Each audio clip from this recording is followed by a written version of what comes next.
सुश्रुत निदान स्थान chapter number 9 विदर्धी निदानम। आचार्य सुश्रुत ने विदर्धी के कितने भेद बताए हैं? आचार्य सुश्रुत ने विदर्धी के 6 भेद बताए हैं। वी बी के आर एस एंड आगंतुज। आगंतुज जो है इसको शतज भी बोलते हैं या फिर आगंतुज भी कहते हैं। तो वी पी के आर एस एंड आगंतुज, वातज पितज कफज रक्तज सन्निपातज एंड आगंतुज। तो आचार्य सुश्रुत ने विदर्धी के 6 भेद बताए हैं। चरक ने 2 भेद बताए हैं, बाह्य और आभ्यंतर। बाह्य उन्होंने कहा है कि मस्त, MST मस्त मतलब कि मांस और स्नायु एंड त्वक पे रहती है जो बाह्य विदर्धी होती है। ठीक है, मस्त होती है, ऐसे आप याद कर सकते हैं, मांस स्नायु और त्वक। विदर्धी जो होता है ये प्रमेय का एक भेद भी होता है। ठीक है, सॉरी, प्रमेय पीड़िका का एक भेद भी होता है। ये एक व्याधि भी होती है या फिर इसको हम एक शूक दोष भी कहते हैं जो कि असाध्य होता है। विदर्धी प्रमेय पीड़िका की एक भेद होता है, फिर व्याधि भी होती है या फिर असाध्य शूक दोष भी होता है। ठीक है, नेक्स्ट है कि जो विदर्धी है, अच्छा ये जो श्लोक है ना, श्लोक नंबर 3, इसमें है कि सर्वाम अमर गुरु। तो अमर गुरु किसको कहा गया है? अमर गुरु भगवान धन्वंतरी को कहा गया है।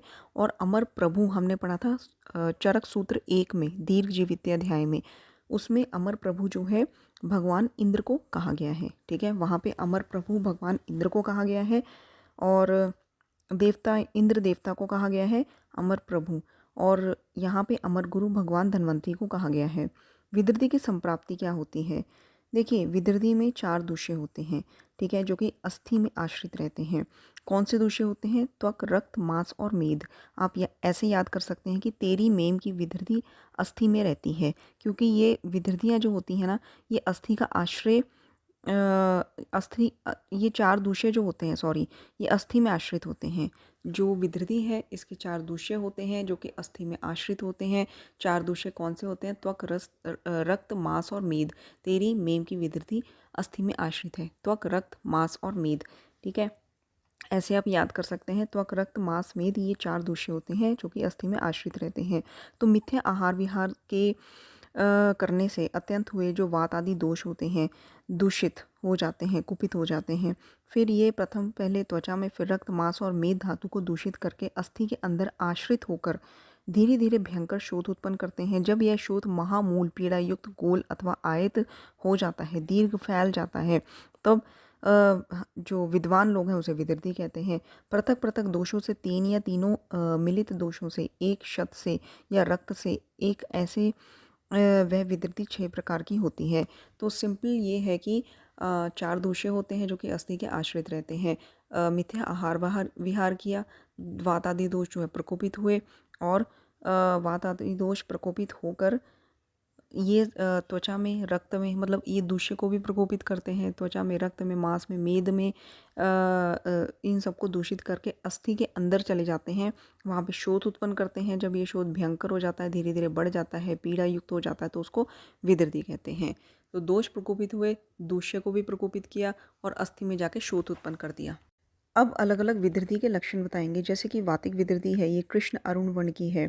कृष्णो अरुणो वा परुषो भृश्यम अत्यर्थम वेदना, चित्र उत्थान प्रपाकश्च, विदर्धी वात संभवा। तो इसमें आपने मेन 2-3 वर्ड्स जो है याद रखने हैं। क्या है कि कृष्ण अरुण वर्ण की है और चित्र उत्थान, मतलब कि कभी कम उठती है, कभी ज़्यादा उठती है, तो अनेक प्रकार से उठने वाली चित्र उत्थान जो होती है। ठीक है, और बाकी वेदना तो आपको वात में मिलेगा ही मिलेगा। चित्र उत्थान प्रपाकश्च, ये आपने याद करना है। फिर पित्त में पक्व उदुम्बर संकाशम, तो उदुम्बर जहाँ पे आ गया वर्ड तो आपने याद रखना है वो पित्तज का ही भेद है। और श्याम वर्ण की ज्वर होता है, दाह होता है। इसमें है कि क्षिप्र उत्थान प्रपाकश्च। ठीक है, और ऐसे ही कफज में है कि श्राव सदृश होता है, पांडु शीत स्तब्ध अल्प वेदना होती है, लेकिन ये चिर उत्थान प्रपाकश होता है, सकंडु होता है। बाकी आप गैस कर लेंगे, इसमें चिर उत्थान प्रपाकश और श्राव सदृश होता है। पैतिक होती है पक्व उदुम्बर सदृश, और वातिक होती है कृष्ण अरुणो वर्ण की। ठीक है, एंड देन तनु पीत सिता श्चैव आस्त्रावा क्रमशः स्मृता। इन विदर्धियों का स्त्राव क्रम से वातिक का पतला होता है। ठीक है, तनु, फिर पीत होता है पित्त का, और सिता मतलब श्वेत होता है श्लेष्मिक का। नाना वर्ण की जो रुजा स्त्राव जिसमें होता है वो सन्निपातिक विदर्धी है। नाना वर्ण रुजा स्त्रावो घाटालो विष्णु महान की अनेक रंग के पीड़ा और स्त्राव वाली घाटाल मतलब कि उभरी हुई, विश्व मतलब टेढ़ी मेढ़ी, और फिर महान मतलब बड़ी, और विषम रूप, विषमम पच्यते, च अपि विदर्दी सन्निपातिका। ठीक है, तो घाटालो विषमो महान, ये आपने वर्ड याद रखना है। नाना वर्ण से तो आप जो है गैस कर ही लेंगे अगर ये श्लोक आएगा नाना वर्ण रुजास्त्राव की सन्निपातिक है, लेकिन वहाँ पे ऑप्शन रख के पूछ लेते हैं कि सन्निपातिक विदर्दी है, सन्निपातिक वृद्धि है, सन्निपातिक गलगंड है, सन्निपातिक ग्रंथि है, फिर आपको थोड़ा कन्फ्यूजन हो सकता है। तो नाना वर्ण रुजास्त्राव घाटालो विषमो महान। ठीक है, तो घाटालो विषमो महान, उभरी हुई, विषम टेढ़ी मेढ़ी, और महान बड़ी, विषमम पच्यते, विषम रूप से पकने वाली। तो ये है विधृति के लिए, जहाँ पे आपका वर्ड आ गया घाटालो विषमो महान विषमम पच्यते। फिर उसके बाद है आगंतुज विधृति। तो आगंतुक विधृति में क्या है कि कुष्ठ, लोष्ट, पाषाण आदि से चोट लगने पर, मतलब ट्रॉमा लगने पर, या मिथ्या आहार विहार का सेवन करने वाले की जो वायु होती है, वायु से प्रेरित क्षत की उष्णता से रक्त सहित पित्त को कुपित कर देती है, जिससे ज्वर, प्यास, दाह उत्पन्न होते हैं। यह पित्तज विदृति के लक्षण वाली आगंतुज विकृति होती है। तो शतज विदृति या आगंतुज विदृति, ये नाम ही इटसेल्फ बताता है कि जब ट्रॉमा लगता है, ट्रॉमा से विदृति उत्पन्न होती है। कैसे उत्पन्न होती है? जैसे कि ट्रॉमा लगता है, वूंड जो जख्म क्रिएट हो जाता है, ठीक है, तो वायु से प्रेरणा देती है, ठीक है, वात की प्रेरणा से जो शत होता है, वात के कारण शत की ऊष्मा जो होती है पित्त और रक्त को भी कुपित कर देती है, और जिससे ज्वर, दाह और प्यास लगती है, और पित्तज विदृति वाले लक्षण होते हैं, जिसको हम आगंतुज विदृति कहते हैं। ठीक है, एंड इसमें एक डिफरेंशियल पॉइंट है कि जैसे कि पित्तज विदृति में हमने ज्वर और दाह पढ़ा था, ठीक है, लेकिन आगंतुज में पित्तज विदृति के जैसे ज्वर और दाह तो आपको मिलेंगे ही मिलेंगे, लेकिन तृष्णा भी इसमें मिलेगी। ठीक है, तो इसमें तृष्णा भी होती है, ज्वरस तृष्णा दाहश्च, जबकि पित्तज में है ज्वर दाह ओनली।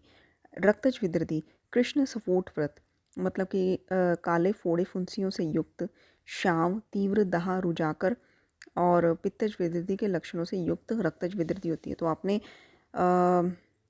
दो तीन चीज़ें याद रखनी है, एक तो है कृष्ण सफोटवत, और दूसरा याद रखना है कि इसमें तीव्र दाह और रुजा होती है। ठीक है, अब असाध्य विदृति क्या होती है कि 6 प्रकार की विदृतियाँ कह दी गई हैं, इनमें सन्निपातिक विदृति जो है असाध्य होती है। ठीक है, सन्निपातिक विदृति जो है असाध्य होती है। अब अभ्यंतर विदृति का वर्णन करेंगे कि जो अंत विदृति वर्णन, तो इसमें क्या है कि जैसे गरिष्ठ असात में, विरुद्ध शुष्क, पथ्य अपथ्य मिलित भोजन, तो ये सब जो मिथ्या आहार विहार किया, आधारणीय वेगों के रोकने से और दाहजनक पदार्थों के खाने से, ठीक है, कुपित दोष गुल्म के स्वरूप की और वल्मीक के समान ऊंची उठी हुई अंतर्विदृति को पैदा करते हैं। गुल्म रूपिणम, ये अंतर्विदृति का है, आप याद रखिए, गुल्म रूपिणम अंतर्विदृति का है, और वल्मीक वत सम उन्नत, ये है अंतर्विदृति का। तो मिथ्या आहार विहार किया, दोष कुपित हुए, तो उन्होंने दो चीज़ें हैं कि गुल्म के आकार की और वल्मीक की तरह ऊंची उठी हुई अंतर्विदृति को उत्पन्न कर दिया। गुल्म रूपिणम, गुल्म गोले के स्वरूप की, गुल्म रूपिणम वल्मीक वत सम उन्नत विदृति को कर दिया, दैट इज अंतर्विदृति। लेकिन अगर आपको ये आए कि गुल्म आकृति व्यंजित लक्षण, तो गुल्म की आकृति के जैसे लक्षण जिसमें होते हैं वो है उदर रोग, जो कि हमने उदर निदान में पढ़ा था, सुश्रुत निदान 7 में।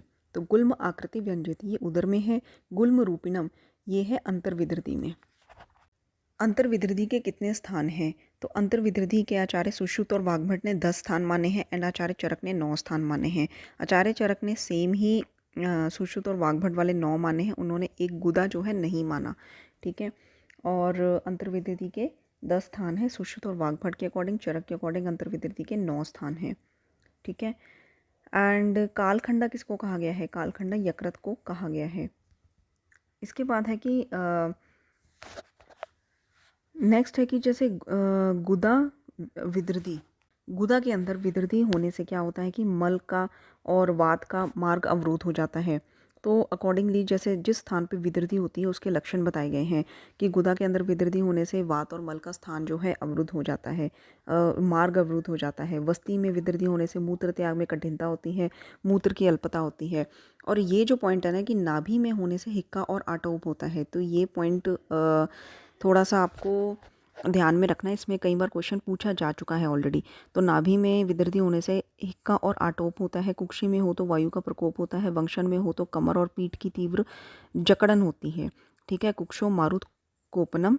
फिर उसके बाद कटी पृष्ठ ग्रहस तीव्रो वंशन उत्थे तू विदृदो। वृक्यो पार्श्व संकोच, वृक में होती है तो पार्श्व में संकोच होता है। एंड प्लीहा में होने से श्वास में रुकावट, ये थोड़ा सा अलग है, ये आपको थोड़ा सा ध्यान में रखना है।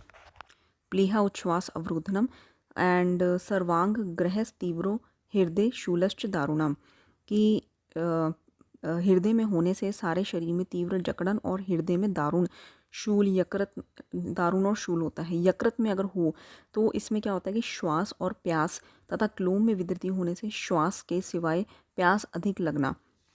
क्लोम में हो तो प्यास ज़्यादा लगती है और यकृत में हो तो श्वास कास और प्यास। ठीक है, सॉरी, यकृत में हो तो श्वास और प्यास होता है, क्लोम में हो तो मेनली आपने पिपासा याद रखना है। तो गुदा में गुदे वात निरोधस्तु बस्तो कृच अल्पमूत्रता नाभ्य हिक्का आटोप कुक्षो मारुत कोपनम कटी पृष्ठ ग्रहस तीव्रो वंशनोत्थे। ठीक है, तो वंशन में अगर विदृति होगी तो आसपास के एरिया में प्रॉब्लम होगी, कटी और पृष्ठ में ग्रह होगा, तीव्र वेदना होगी, चकड़ाहट होगी। फिर वृक्को पार्श्व संकोच, फिर प्लीहा श्वास अवरोधनम, फिर सर्वांग ग्रहस तीव्रो हृदय शूलश्च दारुणम, श्वासो यकृति तृष्णा च पिपासा क्लोम अधिका, कि क्लोम में हो तो पिपासा अधिक होगी एंड यकृत में हो तो श्वास होगा एंड प्लीहा में हो तो श्वास में रुकावट होगी। ठीक है, श्वास अवरोधनम। इसी तरह से जो आचार्य चरक हैं इन्होंने भी कुछ अपने सिम्टम्स बताए हैं, ऑलमोस्ट सेम है सुश्रु जी के जैसे, थोड़े से इनका एक दो पॉइंट्स अलग हैं। जैसे कि हमने पार्श्व संकोच पढ़ा था, अगर वृक्क में विदृति हो जाए, किडनी में विदृति हो जाए, लेकिन इनका है कि वृक्क में अगर हो जाए तो पृष्ठ कटिग्रह है। पृष्ठ कटिग्रह हमने वंशन में पढ़ा था सुश्रु जी का, लेकिन चरक जी ने कहा है कि वृक्क चायाम पृष्ठ कटिग्रह है। और इन्होंने वंशन में क्या बोला है, शक्ति साध, वंशन की सांस को विदृति होगी, ऐसे आप याद कर सकते हैं। वंशन में शक्ति साध है, वृक्क में पार्श्व संकोच की जगह पृष्ठ कटिग्रह है। ठीक है, तो ये दो पॉइंट्स इनके अलग हैं, बाकी ऑलमोस्ट सेम है। एक तो चरक जी का हमने पढ़ा था कि कुक्षी में मारुत कोपनम, वायु का प्रकोप होता है। इन्होंने क्या बोला है कि कुक्षी पार्श्व अंतरा संशूलम। ठीक है, तो ये है इनका। अब साध्य लक्षण है कि मर्म स्थान में उत्पन्न विदृति चाहे आम हो या पक्व हो, बड़ी हो या छोटी हो, सब कष्ट साध्य होती हैं। ठीक है, एंड स्त्राव निर्गमन मार्ग क्या होता है, स्त्राव निर्गम मार्ग में नाभि के ऊपर और नाभि के ऊपर जो भी ऑर्गन्स होते हैं जैसे यकृत है, क्लोम है, प्लीहा है, ग्रैनी है, आमाशय, हृदय आदि में होने वाली जो विदृतियाँ होती हैं, इनके पकने पर ऊपर की ओर से जाकर मुख नासा से जो है ये स्त्राव निकलता है, किंतु नाभि के नीचे जो होता है, वंशन है, वृक्क है, गुदा, इनमें से पकने वाली जो विदृतियाँ होती हैं तो नीचे के गुदा और मूत्र मार्ग से ये स्त्राव होता है इनका।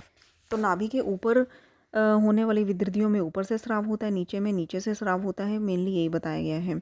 ठीक है, इनमें नीचे की ओर स्त्रुत होने वाली विदृतियाँ मनुष्य ठीक हो जाता है, किंतु ऊपर मुख आदि से स्त्रुत होने वाली विदृतियों में जीवित नहीं रह सकता। तो ऊपर को स्त्राव होगा उल्टी दिशा में, ग्रेविटी तो नीचे, ऐसे आप याद कर सकते हैं, नीचे को स्त्राव होगा तो ठीक हो जाएगा, ऊपर को स्त्राव होगा तो असाध्य होता है, वो जीवित नहीं रहेगा। इसके अलावा जो हृदय नाभि बस्ती है, ठीक है, इनको छोड़कर अन्य स्थानों में होने वाली विदृतियाँ यदि भाग्यवश बाहरी त्वचा में विलीन हो जाती हैं तब मनुष्य कदाचित जीवित भी रह सकता है। देखिए, हमने त्रिमर्म पढ़े थे, हृदय वहशी करके हमने याद करा था। ठीक है, बस्ती, हृदय और सिर। ठीक है, तब मैंने आपको बताया था कि त्रिमर्म में आप कन्फ्यूजन नहीं करेंगे कि नाभि उसमें ऑप्शन में आ सकता है, तो नाभि नहीं होता त्रिमर्म में, हृदय बस्ती और शिर होता है। ठीक है, हृदय बस्ती शिर। लेकिन यहाँ पे बोला है कि हृदय वस्ती और नाभि में, सिर को इन्होंने इंक्लूड नहीं किया, हृदय वस्ती और नाभि में विदृति हो तो वो हमेशा असाध्य होती है। इनको छोड़कर जो भी ऊपर विदृतियाँ बताई गई हैं, यदि ये लकीली, फॉर्चुनेटली, भाग्यवश बाहरी त्वचा में अगर फूट जाती हैं तो फिर ये ठीक हो जाती है, चाहे स्त्राव नीचे हो चाहे ऊपर हो। नेक्स्ट है कि इसमें विमर्श में देखिए कि चरक ने नाभि में अगर विधृति हो तो उसका स्त्राव उभय मार्ग से माना है। ठीक है, और बाकी तो हमने पढ़ लिया। अच्छा, रक्तज विधृति, it is also very important. अप्रजात अर्थात गर्भस्त्राव और गर्भपात होने पर तथा प्रजात अर्थात योग्य समय पर प्रसव होने पर जो स्त्रियां अहितकर आहार विहार करती हैं, मतलब कि एक तो अपप्रजात गर्भस्राव होने पर या गर्भपात होने पर, अगर मिस कैरेज हो गया है, अबॉर्शन हो गया है, ठीक है, या फिर योग्य समय पर प्रसव होने पर जो स्त्रियां अहितकर आहार विहार करती हैं, उससे उनके दाह तथा ज्वर को करने वाली घोर रक्त विधृति होती है। और योग्य रूप में प्रसव होने पर भी जिन स्त्रियों के शरीर में अशुद्ध रक्त पूर्ण रूप से नहीं निकलता, तब वह रक्त कुक्षी में मक्कल संज्ञक रक्त विधृति पैदा कर देता है। यदि मक्कल विधृति 7 दिन में शांत ना हो तो फिर पक जाती है। ठीक है, जब गर्भस्राव हो या गर्भपात हो, गर्भस्राव की वैसे आचार्य सुश्रुत ने 4 मंथ तक जो है संज्ञा दी है कि 4 मंथ अगर अबॉर्शन हो गए तो गर्भस्राव कहते हैं, 5 और 6 में गर्भपात कहते हैं, जबकि आचार्य चरक ने 2 और 3 मंथ्स में गर्भस्राव बोला है। और मेन तो आपने यही याद रखना है। ठीक है, एंड गर्भस्राव, गर्भपात या फिर डिलीवरी होने वाली है, प्रसव होने वाला है, फिर मिथ्या आहार विहार वगैरह करेगी तो दाह और ज्वर उत्पन्न करने वाली, दाह और ज्वर उत्पन्न करने वाली भयंकर रक्त विधृति हो जाती है। इसके अलावा डिलीवरी होने के बाद भी अगर उनका पूरा जो है अंदर से क्लीनिंग नहीं हुई है, अशुद्ध रक्त कुछ बच गया है, तो वो कुक्षी में जाके इकट्ठा हो जाता है, जिसको मक्कल बोलते हैं। और ये अगर मक्कल जो है विधृति 7 दिन में शांत नहीं होती तो ये पक जाती है। ठीक है, तो जो रिमेनिंग्स रह जाती हैं स्त्री के अंदर आफ्टर डिलीवरी, तो उसको मक्कल संज्ञक जो है दी जाती है, मक्कल की संज्ञा दी जाती है। मक्कल रक्तज विधृति बोलते हैं या फिर मक्कल विधृति बोलते हैं। ठीक है, और ये जो रक्तज विधृति होती है ये केवल फीमेल्स में होती है। ठीक है, बिकॉज यहाँ पे रक्त का मतलब आर्तव लिया गया है। अब इसके बाद बताएंगे डिफरेंशियल पॉइंट्स कि क्या भेद है गुल्म में और विधृति में। अब देखिए कि विधृति और गुल्म दोनों समान दोष से उत्पन्न होते हैं, फिर गुल्म क्यों नहीं पकता और विधृति क्यों पक जाती है। तो गुल्म विधृति भेद में पॉइंट नंबर श्लोक नंबर 31 इसमें है कि गुल्म का निबंध जैसे कि मांस रक्त आदि दूषियों का मूल या बंधन नहीं होता, मतलब कि गुल्म में दूषिय नहीं होते, किंतु विधृति निबंध सहित होती है। गुल्म में वात आदि दोष स्वयं गुल्म के स्वरूप में हो जाते हैं, किंतु विधृति मांस और रक्त में बनती है, अर्थात मांस और रक्त स्वयं पककर विधृति बनते हैं। ठीक है, तो इसमें यही मेन डिफरेंशियल पॉइंट है कि गुल्म में दूषिय नहीं होते हैं, गुल्म नहीं पकता। विधृति में दूषिय होते हैं, वो स्वयं मांस और रक्त से पककर बनती है, जबकि गुल्म जो है उसमें दोष इटसेल्फ ही इकट्ठे होके गोलाकार होके कुक्षी में, जैसे कि वातज गुल्म जो है पूरे महास्त्रोत में कहीं भी जाके इकट्ठा होके कठिन होके गुल्म में बन जाएगा। पित्तज और रक्तज है ये एक देशीय, हमने पढ़ा था कि आमाशय एक देशीय में कहीं भी जाके इकट्ठा होके ये गुल्म बन जाएंगे। दोष इटसेल्फ ही गुल्म के आकृति में बन जाते हैं, लेकिन विधृति में है कि ये मांस और रक्त में बनती है, अर्थात मांस और रक्त स्वयं पककर विधृति बन जाते हैं, इसलिए इसमें पाक होता है, जबकि गुल्म में पाक नहीं होता है। ठीक है, लेकिन आचार्य चरक ने एक चीज़ कही है कि पित्तज गुल्म जो होता है उसमें पाक होता है, उसमें 3 अवस्थाएं होती हैं, आम अवस्था, पच्यमान अवस्था करके, उस मतलब कि स्टेजेस बताई हैं, उसमें मेनली पित्तज गुल्म का पाक बताया है आचार्य चरक ने। फिर उसके बाद गुल्म रूपी गांठ विवर में घूमती है। ठीक है, तीसरा डिफरेंशियल पॉइंट है कि गुल्म रूपी जो गांठ है ये कोष्ठ में घूमती है, जैसे जल में बुदबुद बनकर घूमते हैं, बुलबुले बनकर घूमते हैं। इस विशिष्ट प्रकारों से युक्त गुल्म होने से वह पकता नहीं है, किंतु विधृति में मांस और रक्त की बहुलता होने से वह पाक को प्राप्त होती है, और गुल्म मांस और शोणित से रहित होने के कारण पकता नहीं है। फिर गुल्म वही सेम पॉइंट है वैसे तो, कि गुल्म जो है गांठ विवर की तरह कुक्षी में घूमता है, जैसे जल में बुदबुद घूमते हैं, बुलबुले घूमते हैं, और इसमें दूषित नहीं होते हैं तो इसलिए पकता नहीं है, उसमें दूषित होते हैं ये पक जाती है। गुल्म अपने ही दोषों में अवस्थित होता है किंतु वितृद्धि मांस और रक्त में अवस्थित रहती है इसलिए वह पकती है और गुल्म पकता नहीं है। नेक्स्ट जो असाध्य वितृद्धि है उसके क्या लक्षण है। हृदय नाभि और बस्ती में पैदा हुई वितृद्धि जो होती है, हृदय नाभि बस्ती मैंने आपको पहले ही बताया था कि ये असाध्य होती है इन एनी कंडीशन। पक्व वितृद्धि भी असाध्य होती है और त्रिदोषजन्य वितृद्धि भी असाध्य होती है। अस्थि विदृद्धि लक्षण जिसको हम ऑस्टियोमाइलाइटिस बोलते हैं, तो अथः मज्जा परिपाकों घोर है। जब विदृद्धि अस्थि नाल के भीतर उत्पन्न होती है तब चिकित्सा ना करने से कालांतर में मज्जा का भयंकर पाक हो जाता है, क्योंकि बोन मैरो जो है अस्थि के अंदर होती है। जब यह मज्जा का पाक अस्थि तथा मांस के निरोध से और अस्थि पे चढ़े हुए मांस के निरोध से बाहर निकलने के लिए रास्ता नहीं प्राप्त करता, ठीक है, मज्जा का पाक जो है अंदर ही अंदर हो जाता है, ठीक है, मतलब अस्थि के बाहर निकलने का उसको रास्ता ही नहीं मिलता, तब मनुष्य उस व्याधि से अग्नि की तरह दाह से जलता हुआ सा अनुभव करता है। बहुत ज़्यादा पेन होती है, बर्निंग सेंसेशन होती है, क्योंकि मज्जा अंदर ही अंदर उसका पाक हो गया, बाहर उसको निकलने का रास्ता नहीं मिल रहा। अस्थि मज्जागत उस दाह से जलती हुई वस्तु के समान वह नष्ट हो जाती है। और यह अस्थिगत मज्जा परिपाक रूपी शल्यभूत विकार बहुत समय तक रोगी को क्लेश पहुंचाता है, मतलब परेशान करता है। फिर जब पूर्व या उस जन्म के अच्छे कर्म से, शस्त्र कर्म से अस्थि के भिन्न होने पर मज्जा परिपाक जन्य पुए को बाहर निकलने का मार्ग मिल जाता है, तब मेदो धातु के समान चिकना श्वेत शीत भारी पुए आयुर्वेद शास्त्र के भारी पुए बहता रहता है, जिसको आयुर्वेद शास्त्र के कुशल वैद्य मज्जा के इस पाक को अस्थि विदृद्धि कहते हैं और यह सर्व दोषों से युक्त भयंकर रुजादायक होती है। That is called infective osteomyelitis. तो मज्जा परिपाको घोर है, ये अस्थि विदृद्धि के लिए कहा है।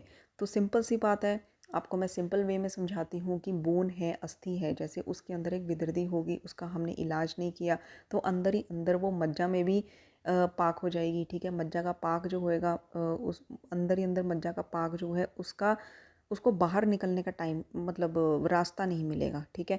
बाहर निकलने का रास्ता नहीं मिलेगा, अंदर अंदर पाक होकर वो भयंकर दाह उत्पन्न कर देगी मज्जा, जो पाक हो गई है, घोर पाक हो गया जिसका अस्थि के अंदर, तो भयंकर दाह उत्पन्न कर देगी, बहुत ज़्यादा तीव्र रुजा उत्पन्न कर देगी, अग्नि के जलने के समान वो महसूस करेगा पुरुष, ठीक है, जिसके अंदर ये विकृति होगी।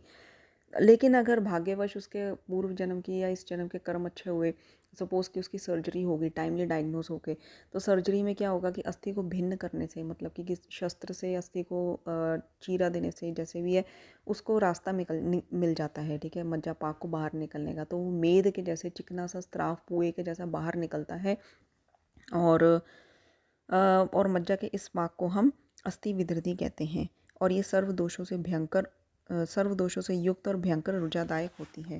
That is called infective osteomyelitis.